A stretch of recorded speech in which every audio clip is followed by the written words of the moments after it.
नमस्कार, मैं स्वाति और आप देख रहे हैं विंध्या टाइम्स। सूबे के नवनिर्वाचित मुख्यमंत्री द्वारा ध्वनि विस्तार को लेकर जारी किए गए आदेश के बाद प्रत्येक जिलों में प्रशासन और धर्म गुरुओं के बीच मीटिंग का दौर जारी है। लेकिन इसी कड़ी में रीवा के धर्म गुरुओं और प्रशासन के बीच रखी गई प्राथमिक बैठक में ध्वनि विस्तार को लेकर सहमति नहीं बन पाई है। हालांकि प्रशासन और वर्ग विशेष ने सहमति देने का दावा तो किया है, लेकिन लक्ष्मण बाग संस्थान के धर्मगुरु ने पूरे मामले की पोल खोल दी है।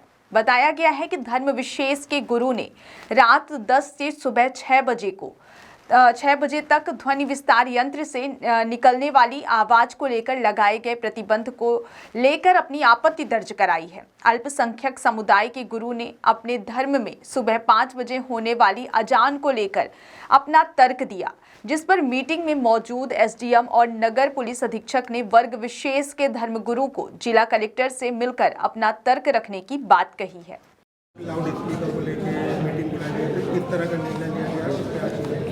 बिस्मिल्लाहिर्रहमानिर्रहीम। अभी कंट्रोल रूम में हम लोग यहाँ पर हाजिर हुए हैं। सभी इम्मा के साथ उलमा सभी लोग हाजिर थे, सभी धार्मिक गुरु भी यहाँ मौजूद थे और प्रशासन की तरफ से ये गाइडलाइन दी गई है कि सभी धार्मिक स्थलों में 2 चोंगे का ही इस्तेमाल किया जाएगा और उनका डेसिमल जो दिन में है वो 55 और रात के लिए 45 ये निर्धारित किया गया है।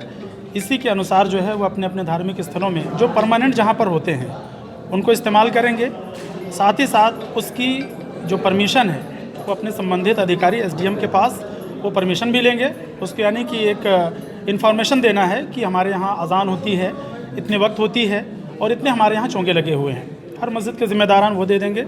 और एक मैं ख़ास बात कहूँगा, जो अफवाह एक तरह की है कि मस्जिदों से जो हटाने के लिए कहा गया, किसी भी धार्मिक स्थलों से जो है कोई भी लाउड स्पीकर हटाने के लिए कहीं कोई आदेश नहीं है। माननीय सुप्रीम कोर्ट की जो गाइडलाइन है और जो हमारे मध्य प्रदेश शासन की जो गाइडलाइन है उसके अकॉर्डिंग इस्तेमाल कर सकते हैं, लेकिन उसकी ध्वनि का जो है वो इस्तेमाल इतना करें जो डेसिमल को फाइनल किया गया है। इसमें क्या आप सभी लोगों की सहमति बन गई है? सभी की सहमति है, इसमें तो अच्छी बात है, कोई दिक्कत नहीं है, क्योंकि हर तरीके का जो पोल्यूशन होता है, जो वॉइस जो ज़्यादा होती है तो सभी को परेशानी होती है। जो रहने वाले होते हैं या जो शादी के मौके पर ख़ास तौर पर डीजे वगैरह बजते हैं या किसी और फंक्शन के मौके पर जो डीजे का बहुत ही हाई उसमें स्पीड में इस्तेमाल होता है, तो सभी लोग उसको मानते हैं और उसको एक्सेप्ट करते हैं। और हम क्या मुद्दा है, क्या जी, यहाँ जो अभी कुछ दिन पहले प्रशासन की गाइडलाइन जारी हुई, उसके पहले सुप्रीम कोर्ट की भी गाइडलाइन थी कि रात्रि 10 बजे से सुबह 6 बजे तक किसी भी प्रकार का कोई भी लाउड स्पीकर नहीं बजेगा।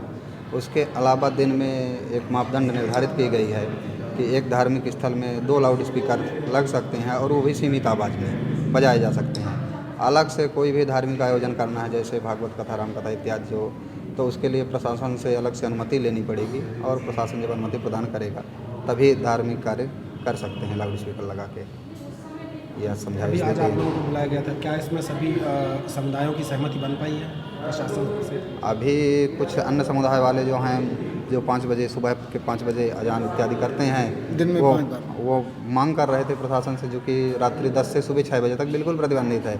उसके लिए एसडीएम सर और वो सीएसपी मैडम कलेक्टर साहब के पास, कलेक्टर मैडम के पास भेजी हैं उन लोगों को कि आप उनसे अनुमति ले सकते हैं। यदि वो दे दें तो वैसे गाइडलाइन सुप्रीम कोर्ट की है कि रात्रि 10 से सुबह 6 बजे तक बिल्कुल भी अनुमति नहीं रहेगी। क्या नाम है? आचार्य कृष्णकांत द्विवेदी, लक्ष्मण बाग रीवा। की मीटिंग ली गई थी जिसमें सभी धर्मों के प्रतिनिधि थे और इनके द्वारा स्वयं ही सहमति दी गई है कि जो भी निर्धारित मापदंड से ऊपर के इनके यहाँ लाउड स्पीकर लगाए गए हैं वो स्वयं ही ये लोग निकाल देंगे और शासन प्रशासन का सहयोग करेंगे। साथ ही इनको डेमोन्स्ट्रेशन भी दे दिया गया है, तो इसमें डेमोन्स्ट्रेशन के माध्यम से इनको समझ ही आ गया है कि कितने डेसिबल पर कितना साउंड बजता है, तो इन लोगों द्वारा सहयोग किया गया है। साथ ही सभी को समझाइश भी दी गई कि रात्रि में 10 बजे से लेके 6 बजे तक बिल्कुल साइलेंट जोन रहेगा और जिसमें किसी भी प्रकार का डीजे साउंड या कोई भी आवाज़ नहीं बजाई जाएगी। तो इसके लिए भी सभी ने सहमति दी है और जो भी इसके बाद बजाया जाएगा डीजे या साउंड, उसके लिए परमानेंट उनको अनुमति लेनी पड़ेगी। कानून के तौर पर देखा जाए तो किस तरह से कानून तोड़ेंगे तो उनके ऊपर सजा किया गया? इसमें जैसा कि बताया गया है कि उड़न दस्ता है, उसके माध्यम से इस पर कार्रवाई होगी। हर एरिया के लिए अलग अलग उड़न दस्ता बनाया गया है और जो भी शिकायत आएंगी संबंधित पब्लिक के माध्यम से तो उड़न दस्ता द्वारा जाकर कार्रवाई की जाएगी। उड़न दस्ता में 3 विभागों के प्रमुख रूप से अधिकारी कर्मचारी रहेंगे, जिसमें प्रशासन, पुलिस और प्रदूषण कंट्रोल बोर्ड इनके अधिकारी रहेंगे, जो मौके पर जाकर कार्रवाई करेंगे। और इस पर जो भी अगर कोई वैधानिक कार्रवाई होगी तो 133 के तहत एसडीएम के माध्यम से कार्रवाई की जाएगी।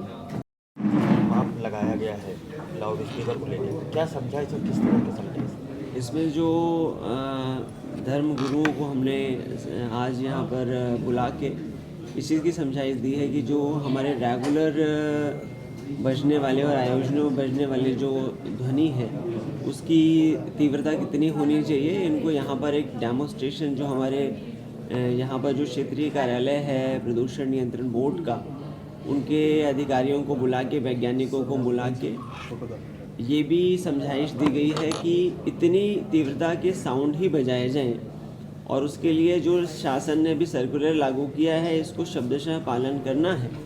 इस चीज़ के लिए इनको सबको बताया गया है।